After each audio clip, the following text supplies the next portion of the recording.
AP Environmental Science with Miss Haskins, feeding the world. But humans have nutritional needs, and by the end of this section, be able to describe nutritional requirements from humans and explain why these requirements are not being met in various parts of the world. In both developed and developing worlds, human nutritional requirements are being met in varying degrees. Since agriculture first started to be practiced more than 10,000 years ago, farmers have been able to increase agriculture output through improved technology and more efficient uses of resources. While these improvements have been beneficial to the overall output of food resources, they have not necessarily been beneficial to the human well-being. In this unit, we're going to look at the basic human nutritional needs, how those needs are met, and the reasons why they are not always met. Human nutritional needs, they're not always satisfied. Advances in agriculture methods are believed to have greatly improved the human diet over the last 10,000 years. In particular, tremendous gains in agricultural productivity and food distribution were made in the 20th century. But despite these advances, many people throughout the world still do not receive adequate nutrition. Over 800 million people worldwide lack access to adequate amounts of food. And although that number has been declining for decades, it is still way above the target number set by various agencies. Currently, as many as 24,000 people starve to death each day.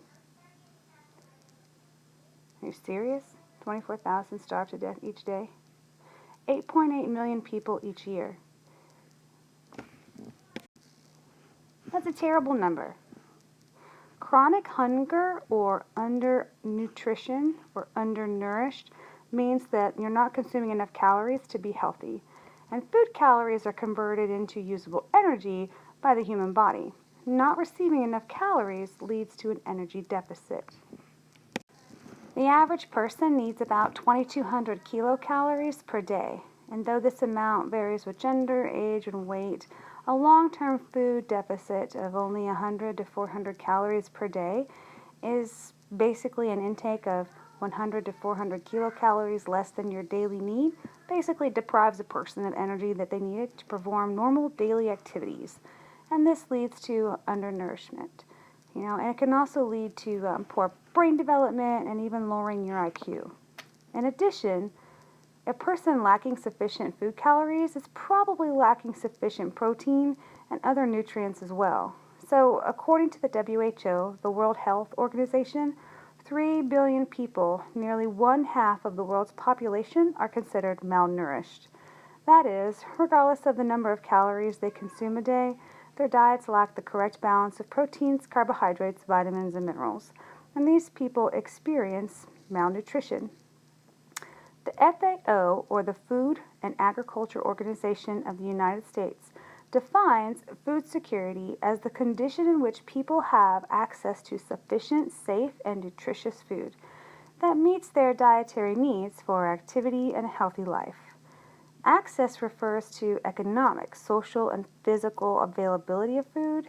Food insecurity refers to the condition in which people do not have adequate access to the food. Famine is a condition in which food insecurity is so extreme that large numbers of deaths occur in a given area over a relatively short period of time. When it comes to global undernourishment or undernutrition, the number of undernourished people in the world has declined from 1990 through the present day, but is still greater than the World Food Summit targets, which is, you can see the dashed line here, which eventually will go to under 500 there. And so, that being said, the state of food insecurity in 2013 is still not where we're at, or where we want to be. Alright, even though people have access to sufficient food, a deficit in just one essential vitamin or mineral can have a drastic consequence. The WHO estimates that more than 250,000 children per year become blind just due to vitamin A deficiency. Iron deficiency, is known as anemia, is the most widespread nutritional deficit in the world. And so the WHO estimates that there are 3 billion anemic people in the world. many of them in developing countries. But there's also people in developed countries with anemia. The lack of dietary iron is a major cause of anemia, but there are also a lot of other causes, like malaria, AIDS, parasites, infestations, an increase in the digestion of iron-rich foods like grains, herbs, vegetables, meats. Um, those things can reduce anemia. But since we don't want to eat our spinach and we want to eat a lot of processed foods, those processed foods don't contain iron in which our body can use. Within the last few decades, there's another form of malnutrition that has been on the rise. It's called overnutrition. And that means that you're ingesting too many calories combined with the lack of a proper imbalanced diet in food and nutrients causes a person to become both overweight and malnourished. The WHO estimates that there are over 1 billion people in the world who are overweight and that roughly 300 million of those people are considered obese, meaning they're more than 20% above their ideal weight. Overnutrition is a type of malnutrition that puts people at risk for a variety of diseases, including type 2 diabetes, hypertension, heart disease, and stroke. So while overnutrition is common in developed countries like, the United States, it can also coexist malnutrition in developing countries. Childhood obesity is related to a condition in which there are greater numbers in these developing nations. Overnutrition is often a function of the availability and the affordability of certain kinds of foods. So, for example, overnutrition in the United States has been attributed to part of the easy availability and low cost of processed foods, containing lots of ingredients like high fructose corn syrup.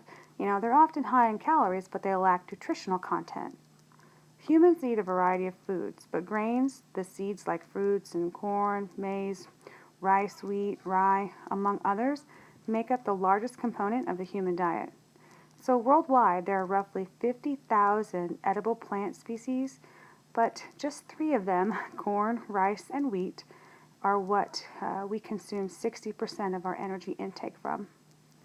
Meat, on the other hand, the second largest component of the human diet, is usually defined as beef, veal, pork, and lamb, and poultry like chicken, turkey, and duck. And that is a consumable food. Okay, so globally we produce over 300 kilograms, that's 660 pounds of grain per person per year, followed by 43 kilograms, or about 95 pounds per person per year, and about 21 kilograms, or 46 pounds of fish per year. As your income increases with economic growth, people tend to add more meat to their diet. And so consuming more meat has increased globally. And although it's decreased slightly in the United States in recent years, it's still the second highest per capita consumer, the United States is, of meat worldwide. We are second behind Luxembourg. So even though meat is the second largest component of the human diet, it is decreasing steadily. In this graph, we can compare the overall global to the United States per capita consumption in kilograms of meat. And you can see globally it's on the rise. But here in the U.S., for a variety of reasons, we've seen a decline in kilograms. All right, now for the scary part. Undernutrition and malnutrition occur primarily because of poverty. So currently, the world's farmers grow enough grain and feed to basically feed at least 8 billion people, which would appear to be more than enough of the world's population, considering we're somewhere at like 7.1 billion, 7.3 billion when I make this video. And grain is only a little bit more than 1/2 of the food that we produce. So in terms of calories or biomass, we should be fine. So why then do we find that undernutrition and malnutrition are so common and in so many countries worldwide? There are so many ways to examine this question, and the answers are pretty complex. But the primary reason for undernutrition and malnutrition is poverty. And poverty is basically a lack of resources that allow a person to have access to food. Now, according to many food experts, starvation on a global scale is the result of unequal distribution of food rather than just the scarcity of it. So, in other words, the food exists, but not everyone has access to it. This may mean that people cannot afford to buy their food that they need, which is a problem. If they cannot get, if they cannot get it solved, then we can't produce enough food for them. So, in addition to poverty, political and economic factors play an important role. For example, a refugee population that's fled their homes due to war or natural disasters may not have access to food that they grew and stored, when they left their home. So many times in modern history, the lack of adequate food supply has led to political unrest.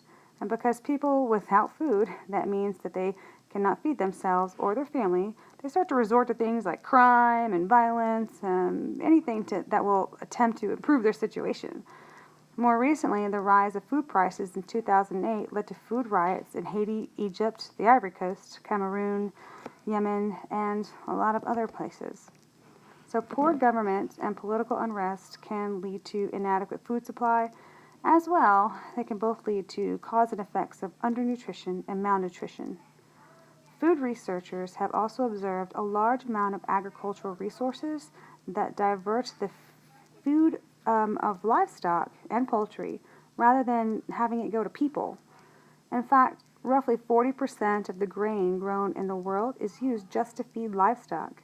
And in the United States, two of the largest agricultural crops, corn and soybean, they're grown more for animal food than they are for people. And so when these folks that feed the livestock are feeding it part of our food source, they basically lower the efficiency of energy transfer that causes much of the energy that's contained within that food to be lost. Ultimately, perhaps 10 to 15% of the calories in grain or soybeans are fed to cattle and turned into beef calories. And if we ate more producers like grains and soybeans rather than just the consumers, like primary consumers like cattle, it's possible that more people would have more food available to them. In this figure, we can see that global grain production since 1950, so a large number of factors have influenced grain production, including the amount of land under cultivation, some global weather changes, precipitation patterns, world prices for grain, and the productivity of land. But we can still see that grain production has been steadily increasing.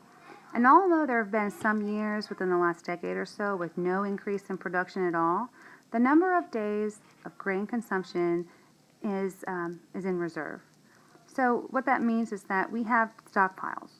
And a variety of considerably within the last about 3 decades or so is roughly similar to the same availability and reserve that we had in 1980.